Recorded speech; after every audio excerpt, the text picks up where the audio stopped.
Alors, bienvenue au cours numéro 3 du calcul algébrique où nous allons voir aujourd'hui la division de polynômes. Le dernier cours, cours 2, on a vu l'addition, la soustraction, la multiplication. Aujourd'hui, ce sera la division. Il y a la division simple et il y aura la division par un polynôme. Donc, ça, c'est ce que vous avez vu l'an passé, division simple. Division par un polynôme, c'est quelque chose de nouveau. Et finalement, il y aura des problèmes écrits sur ces types d'opérations. Donc, division simple, je commence par un premier exemple, un rappel de ce que vous voyez, de ce que vous avez vu l'an passé. Donc, quand je divise ici deux termes ensemble, je commence par diviser les coefficients.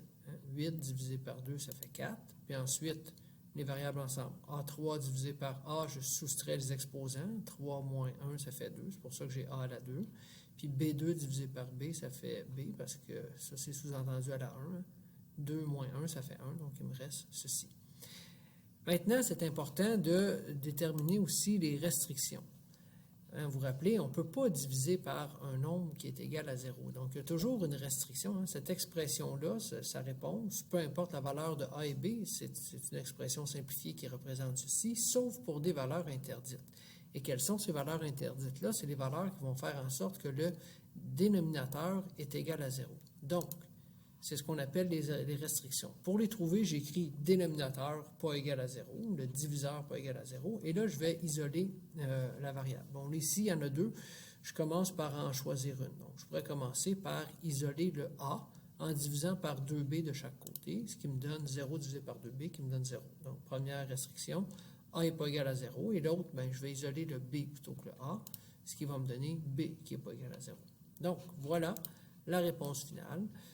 4A2B, et on précise quelles sont les restrictions. A n'est pas égal à 0 et B n'est pas égal à 0. L'exemple 2.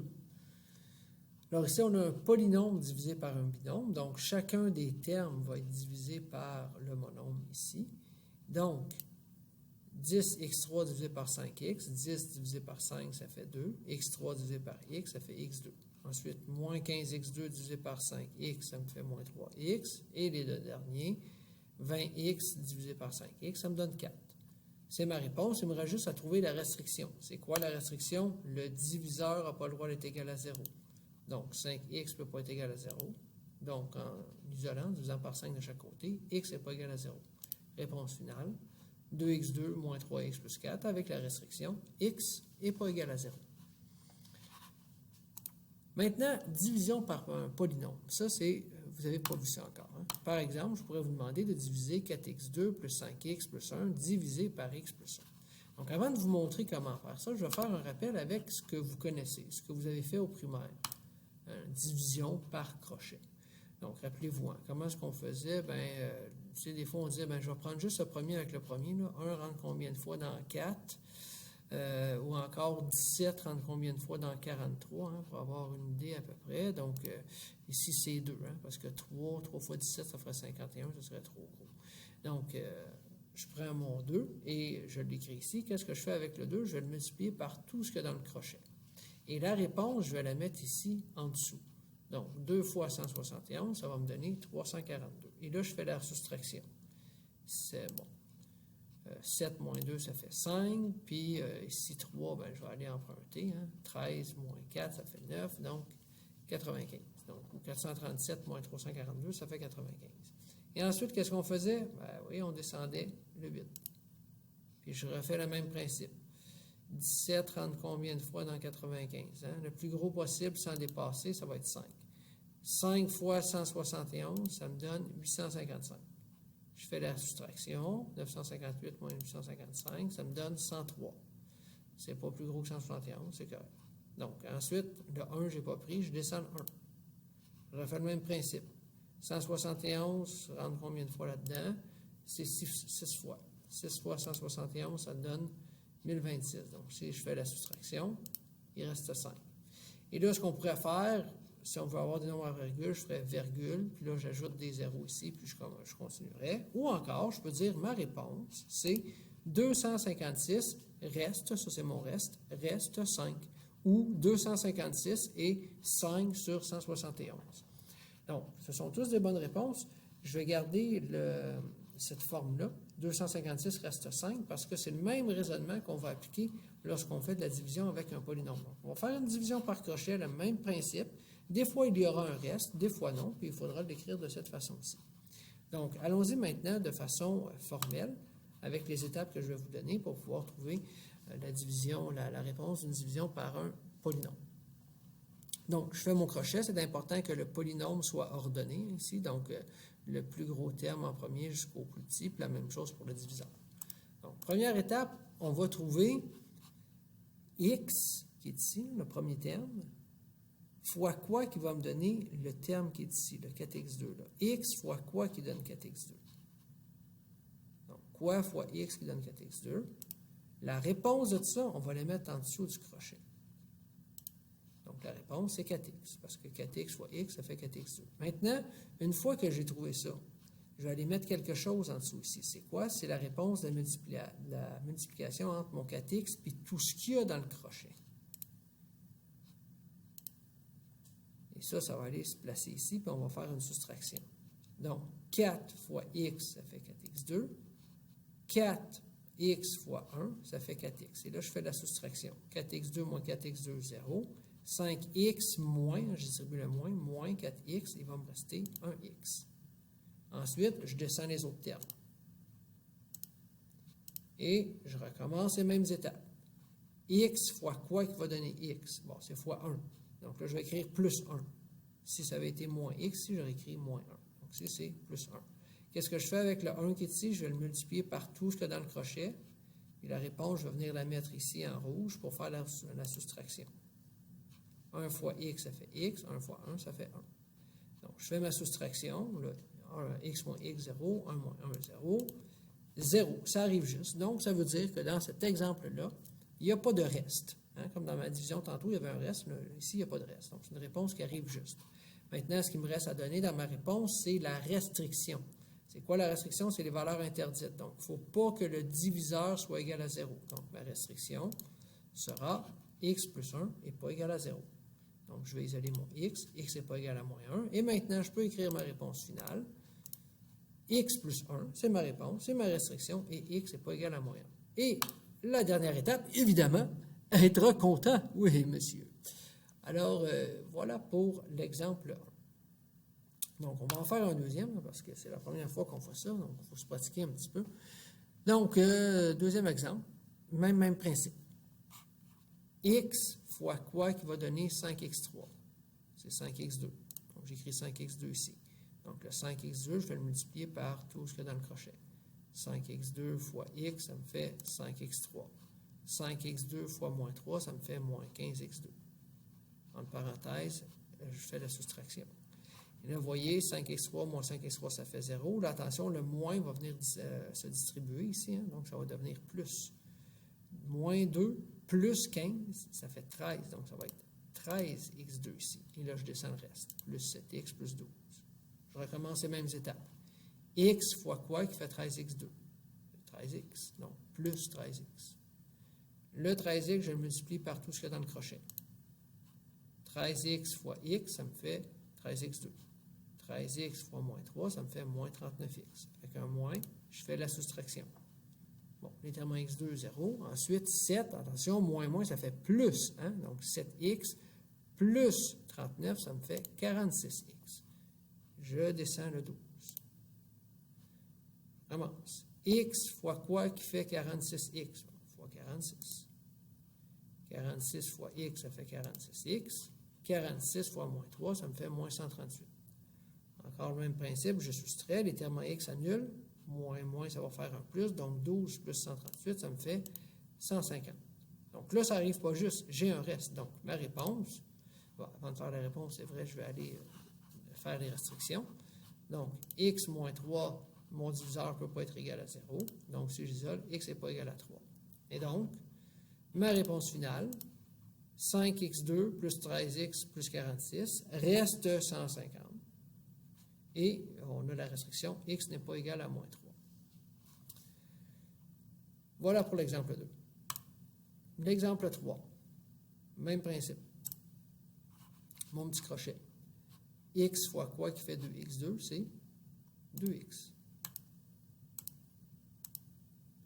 2x fois x, ça fait 2x2. 2x fois 3, ça fait 6x. Je fais la soustraction. Donc, ici, ça va me faire 0. 5x moins 6x, ça va me faire moins x. Je descends le moins 3. X fois quoi qui fait moins x? Ben, c'est fois moins 1. Je mets moins 1. Moins 1 fois ce qui est ici. Moins 1 fois x, ça fait moins x. Moins 1 fois 3, ça fait moins 3. Avec mon moins ici pour faire la soustraction. Donc, ça ici, ça va devenir plus lui aussi. Donc, tout va s'annuler. Ça va donner 0. Ça arrive juste. Maintenant, les restrictions. X plus 3 ne peut pas être égal à 0. Donc, ce qui me donne x n'est pas égal à moins 3. Je peux écrire ma réponse.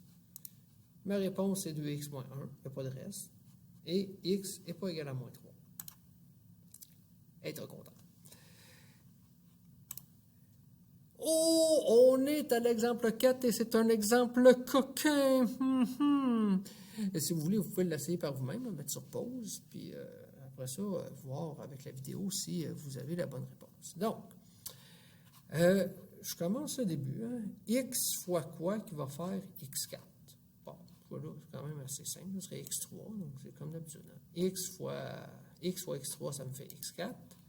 Puis x3 fois moins 1, ça me fait moins x3. Donc, je vais faire la soustraction. Bon, x4 moins x4, c'est bon.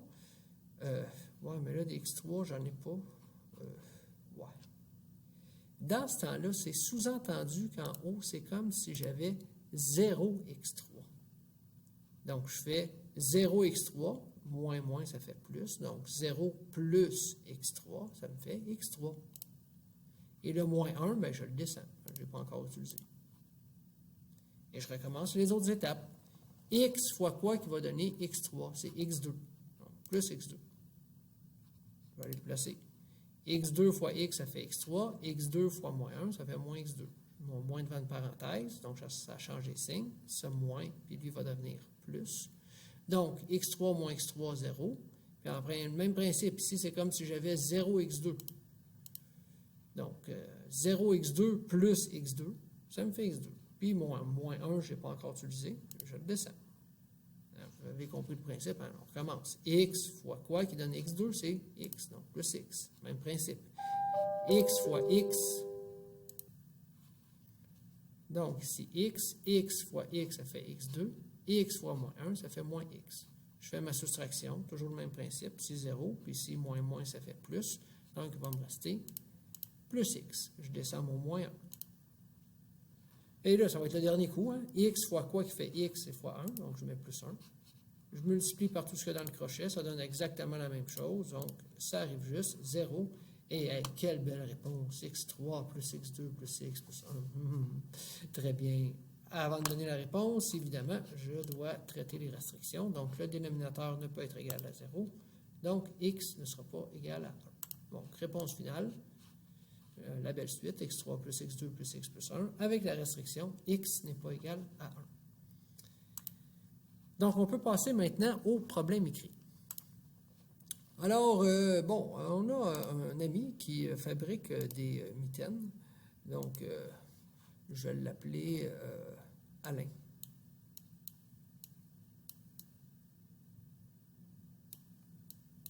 Alain fabrique des mitaines. En forme de trapèze. Ouais, c'est un peu bizarre. Il est un peu bizarre, Alain, mais bon, pas plus grave que ça. Alors, on a un schéma de ces mitaines. On voit la main rentre par ici, je pense. Là. Il n'y a pas vraiment de place pour les doigts, mais bon, ils sont chauds. Il paraît qu'ils sont chauds. Donc, l'air, on connaît l'air de la mitaine. Okay. Ensuite, on connaît la grande base, ça ici, qui vaut 3x plus 5 cm. On connaît la hauteur, qui est ici, qui vaut x moins 1. Et on cherche la petite base. Donc, première étape, on va aller isoler la petite base dans la formule de l'aire d'un trapèze. Hein? L'aire d'un trapèze, c'est quoi? C'est grande base plus petite base fois hauteur divisé par 2. Et là, avec les lettres qui sont là, on va aller isoler algébriquement la petite base. Donc, ce que je commence par faire, je vais, pour enlever le divisé par 2, je vais multiplier par 2 de chaque côté. Donc, ça va me donner 2 fois l'aire est égal à la parenthèse fois la hauteur. Donc, ensuite, je vais diviser par la hauteur de chaque côté.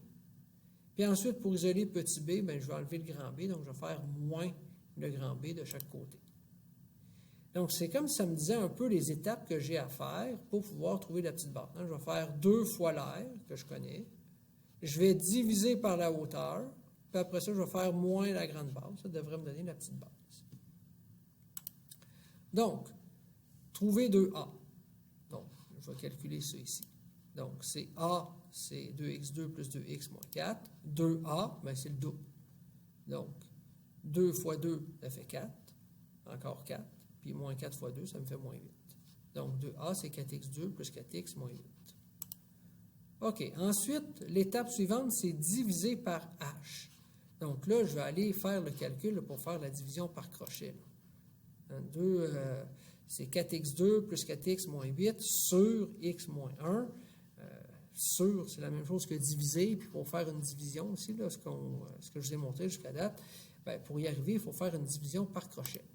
Donc, on va aller faire le calcul de la division, puis on reviendra dans le problème après. Donc, 4x2 plus 4x moins 8 divisé par x moins 1, on va faire notre crochet, et c'est les techniques que je vous ai montrées précédemment. X fois quoi qui fait 4x2? C'est 4x. Donc, 4x fois x, 4x2. 4x fois moins 1, ça me fait moins 4x. Je fais ma soustraction. Donc, ça me fait 0. Puis ici, moins, ça devient un plus. 4 plus 4, ça fait 8. Donc, ça va me donner 8x. Puis je descends mon moins 8. X fois quoi qui va donner 8x? C'est 8, donc plus 8. 8 fois x, 8x. 8 fois moins 1, ça me fait moins 8. C'est la même chose en haut puis en bas. Donc, évidemment, ça arrive juste, ça donne 0. Il me reste juste à donner ma restriction. X moins 1 n'est pas égal à 0, donc x est égal à 1. Donc, la réponse de la division, c'est 4x plus 8. Donc, ça ici, la division qu'on avait à faire, la réponse de ça, c'est 4x plus 8.